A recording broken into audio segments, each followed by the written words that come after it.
Türgi ja Iisraeli vaheline tüli süveneb pärast seda, kui Türgi president Erdogan ütles, et Iisraeli rünnakud Süüriale ja Liibanoni vastu on jõudnud punkti, kus need ohustavad ka Türgit. Ja Iisraeli agressioon tuleb peatada. Iisraeli peaminister Netanyahu vastas teravalt, nimetades teda antisemiitlikuks diktaatoriks. Erdogan, kes sooritab genotsiidi kurdide vastu, toetab terroriorganisatsiooni Hamas, rõgub oma enda rahvast ja vangistab poliitilisi vastaseid, on viimane inimene, kes saab Iisraeli riigile moraali lugeda. Rohkem ülevaate saamiseks on meiega liitunud doktor Sinan Gidi, Türgi küsimuste vanemteadur Demokraatia Kaitsefondis. Sinan, mida Erdogan mõtleb, kui ta ütleb, et rünnakud Süürias ja Liibanonis ohustavad ka Türgit? Ja kas see on oht, millele Erdogan tegelikult valmistub vastu astuma?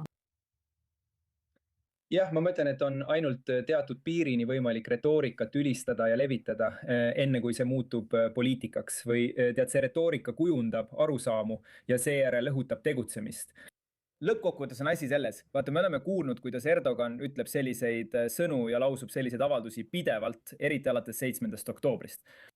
Ja ma arvan, et see, mis tal praegu suust tuleb, põhineb sellel hiljutisel Saudi Araabia ja Türgi kokkuleppel taastada Hijazi raudtee, mis läbib ka Jordaania ja Süüria territooriumi. Ja ma arvan, et see on tema jaoks probleem, sest ta üritab sisuliselt öelda, et Türgi jätab oma jälje piirkondadesse, mis on Iisraeli julgeoleku jaoks tundlikud. Mida tähendab see tüli laiemas plaanis Iisraeli ja Türgi vahel USA presidendi Donald Trumpi jaoks? Tal on head suhted nii Erdogani kui ka Netanyahuga. Jah, see on väga hea küsimus. Kahjuks, mis puudutab Trumpi, oleme näinud, et administratsioon siin Washingtonis on tegelikult alahinnanud Erdogani ja Türgi poolt kasutatavat eskaleerivat keelt ja üha kasvavat ähvardavat käitumist. Ja Trumpil on plaanis saabuda Washingtoni NATO tippkohtumisele juulis. Ta ütles, et osaleb seal. Ja seda on samuti tagant tõuganud tema suursaadik ja eriesindaja Tom Barrack. Teate, see on selle juures frustreeriv element, sest peale nende kahe on Washingtonis nii kongressi kui ka teiste poliitikakujundajate tasandil sügav mure Erdogani jätkuva eskaleeruva käitumise pärast. Nii et peame ootama ja vaatama. Rääkides sellest eskaleeruvast hoiakust, siis Türgi eskaleerib olukorda ka mujal piirkonnas ja ma räägin Küprosest. Väidetavalt ahistasid Türgi hävituslennukid lennukid, mis vedas Euroopa kaitseministreid Küprosele. Mida see juhtum esile toob?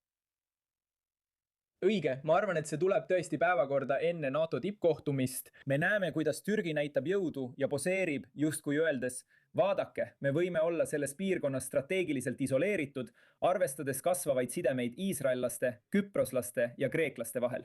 Ja nüüd, kui prantslased on allkirjastanud vägede staatuse lepingu Küprose valitsusega, mis toob Prantsuse väed saarele, siis Türgi ilmselgelt kõlistab mõõku ja ütleb, vaadake, me ei lase sellel vaidlustamata jääda, aga tegelikkus on see, mida ta üldse teha saab. Tead, see uudis, millele sa viitasid eile või üleeile, me nägime, kuidas lennuk, mis vedas Kreeka kaitseministrit, peeti kinni ja Türgi F-16 ahistasid seda. Ja türklased ütlevad, et vaadake, see ei olnud Küprose õhuruumis. See oli Põhja-Küprose Türgi Vabariigi õhuruumis, mida muidugi peale Türgi keegi riigina ei tunnusta. See on jõudemonstratsioon, see on poosetamine, aga see ei ole üksikjuhtum. Kui võtta seda kõike koos Erdogani sõnade ja teiste Ida-Vahemere pinget tõstvate sammudega, siis Türgi ei raiska aega, et näidata end jõuna, mis soovib piirkonnas Iraani üle trumbata. Mida peaksid siis NATO ja Euroopa riigid tegema, kui nad vaatavad mitte ainult tegusid, vaid ka retoorikat? See on ainulaadne võimalus minu arvates nii Euroopa suurriikidele kui ka NATO liitlastele, kes osalevad juulis NATO tippkohtumisel.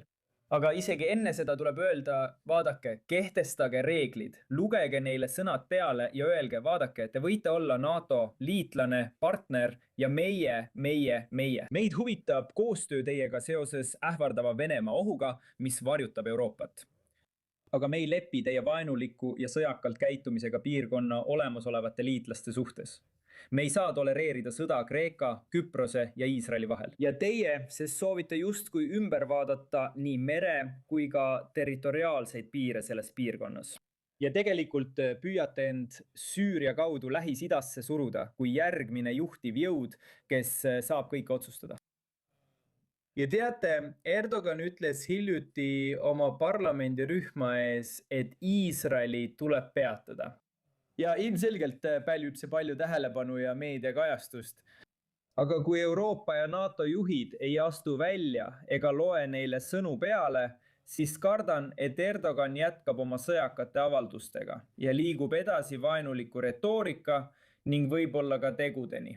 Doktor Sinan Gidi, see on meie jaoks väga oluline teema, millel on piirkondlikud tagajärjed. Väga hea meel, et olete meiega siin I24 News Englishis. Aitäh!